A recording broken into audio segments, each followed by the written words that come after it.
lads, welcome back to Fusion YGO. Today, I am bringing you an undefeated Despia deck profile. This deck is super fun. It is Angry Theater Kids, the deck. This is Despia Darklords. So let's just go ahead and dive right into it.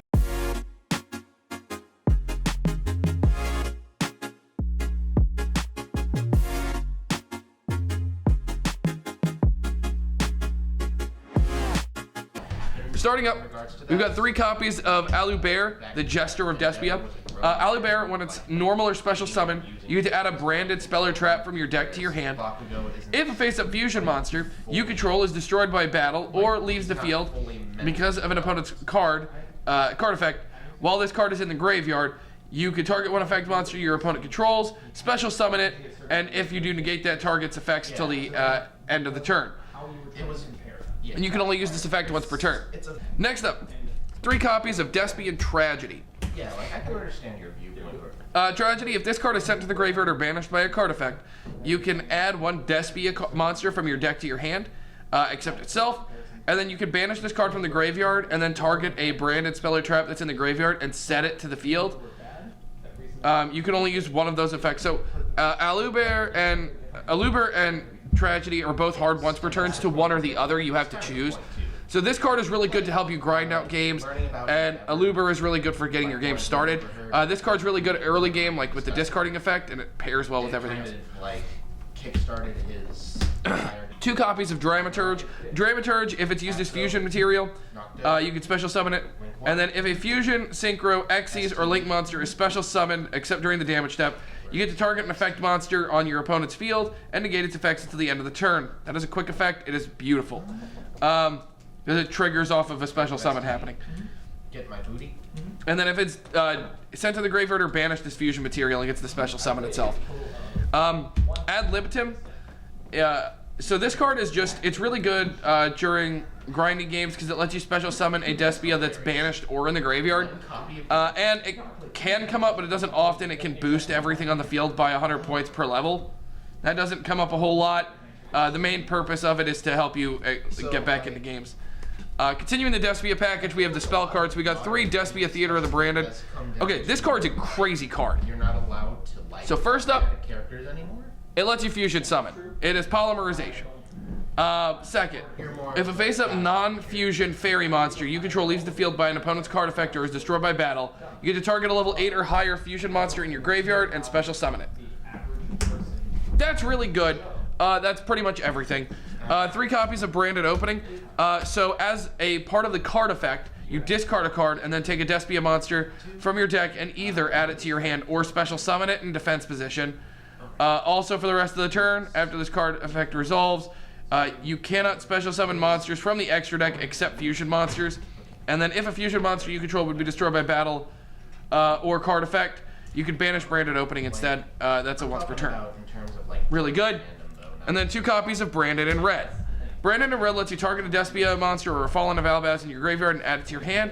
And then immediately after, you get to special summon a fusion monster that's level 8 or higher from your extra deck by banishing materials listed on it that you control from your hand or you control, and you can only activate 1 per turn. So Branded in Red is just really good for helping you get into big things during your opponent's turn and really help you out. And that's going to do it for the Despia cards. Let's jump in to the next part, the Darklords. Next up, Darklords. 3 copies of Ixchel.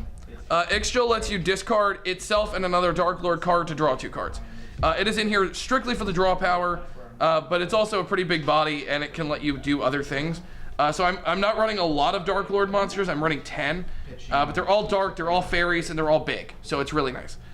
Next up is triple copies of Darklord Superbia. Superbia lets you, when a special summon from the graveyard, special summon another one.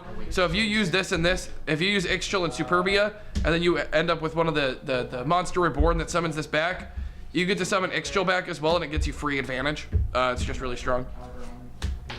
3 copies of Indulged Darklord. This card's really good, especially pairing with a card that's later on in the deck profile. This card's great. It lets you take 2 Darklord monsters from your deck.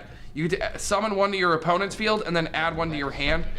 This can help you set up for some really big plays depending on what you're playing against. We're also going to play 1 copy of Darklord Morningstar. Yes, we are playing literally Satan. Yes, and he can also... It is in here literally for the extra deck. I think I've summoned this once. We have 3 copies of Banishment of the Darklords. This is Rhoda for Darklord. It is hard once per turn. The cool thing is that you can copy the effect with something like with Ixchel, and Ixchel will let you use Banishment of the Darklords from the graveyard by shuffling it back in, and it only costs you 1,000 life points. So you can use this twice per turn, depending, and it adds any Darklord card, including Darklord Contact, which is Monster Reborn for Darklords. And lastly, for the Darklord stuff, we have 1 Darklord Uprising. This is just a polymerization for the archetype. It's here because you can discard this with Ixchel as well, and it gives you a target. I side this out. I think I sided this out the most of any card in this deck, but it's actually pretty good. Sometimes the Darklords are actually more impactful than the Despia stuff, so you have to know your matchups. But let's move on to the supplemental stuff, and then we'll jump into everything else. Next up is the supplemental fusion and support cards. So first up is 2 copies of Edge Imp Chain. Edge Imp Chain, when it's sent to the graveyard, you get to add a Fright for card. That is going to be our 3 copies of Fright for Patchwork. Patchwork will add an Edge Imp Chain and a copy of Polymerization. Basically, if you use Edge Imp Chain for fusion material at any point, you are able to add a Fright for Patchwork and reset your hand. It lets you go plus more, which is good. You can also, if you discard this off of Branded Opening, you get the add as well, so you don't lose any hand advantage, and you're able to... A lot of these are just to mitigate the problems that fusion decks have. 3 copies of Allure of Darkness. If you banish Despia Tragedy with this, you don't lose anything. You just get a +2, and you get to add whatever you're missing. It's just really good. And then 2 copies of Super Poly. It's Super Poly. If you use this with Indulged Darklord, if you have anything else in hand or on field, like anything else you could summon any which way, the card is insanely powerful. So you have to play Super Poly. That's gonna do it for the main. Let's go into the extra deck. Next up is the extra deck. So I'm playing 3 copies of Masquerade the Blazing Dragon. This card is actually something I summoned the least. I summoned it every time I went first. I tried to summon 1 just because it helped me mitigate the problem, because it makes everything your opponent plays have a cost of activation of 600 life points on top of it.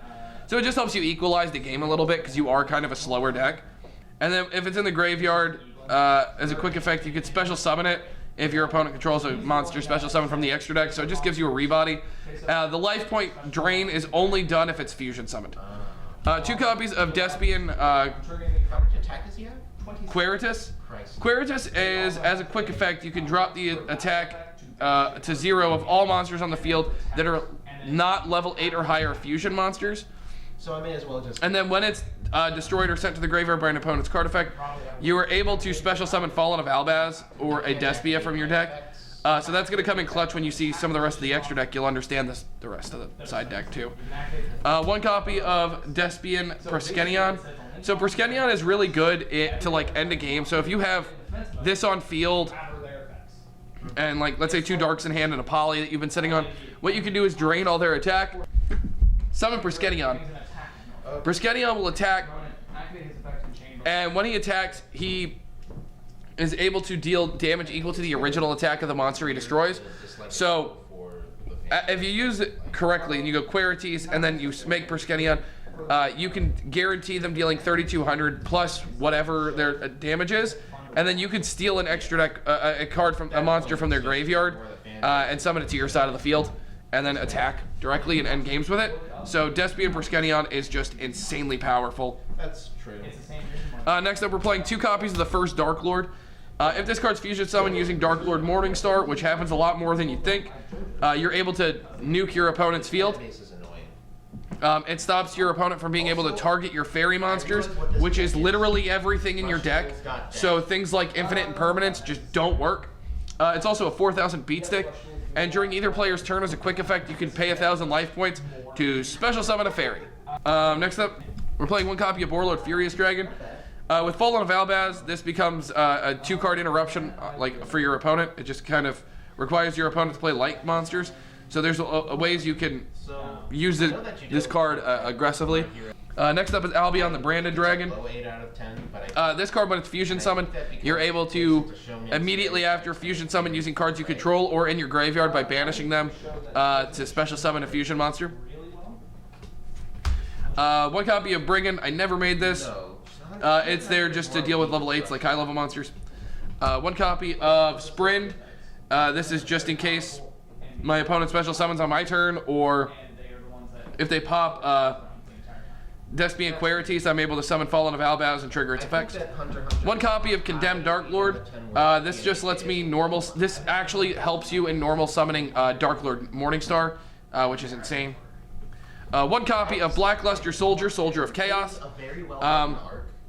So I didn't summon either of these tonight, but I did summon this next card, and that's Dingirsu. You play a lot of level 8s, and Dingirsu can get rid of problems and can protect your board, which can be huge in certain games.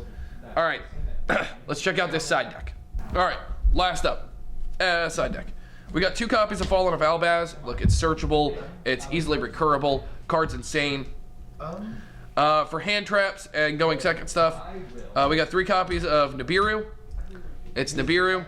2 copies of Ghost Ogre and Snow Rabbit. So I'm specifically choosing these cards because they're light. And Ghost Ogre, I would rather get the card off the field more than I would like it to be negated. So I found Ghost Ogre is just really good in this deck. 1 copy of Thunder King, the Lightning Strike Kaiju, and 1 copy of Jizukiru. I'm gonna scoop. Look, it's light monsters, super poly, just lets you yeet them out of existence. Bye. 3 copies of Cosmic Cyclone, deals with back row. 1 copy of Feather Duster, deals with back row. Next up is going to be I tend to just ignore a Dark Lord Rebellion and a Dark Lord Enchantment. Rebellion just lets you pop something, and you'll typically discard it off of like Ixchel. So you'll use Ixchel's effect when it's on the field to just shuffle it back in and pop something. Enchantment lets you steal a monster.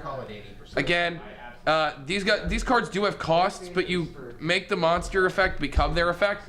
So you bypass the cost and you're able to use these cards a lot more aggressively, which is really helpful. These are really good if you're going first and you're playing against a deck that doesn't do well against the Dark Lord stuff. This gives you more options with the Dark Lords. Straight up harassing. And that's going to do it for my Despia deck profile. I hope you guys enjoyed. This deck is super fun to play. It is one of my... This deck I've been having so much fun with lately. It can go first. It can go second. It can do stuff. It can make your opponent be confused because they don't want to read their cards. Your cards. It's just fun. I do recommend it if you enjoy a good fusion-based strategy. But until next time, lads, good fun. Have luck. I'm a love giver.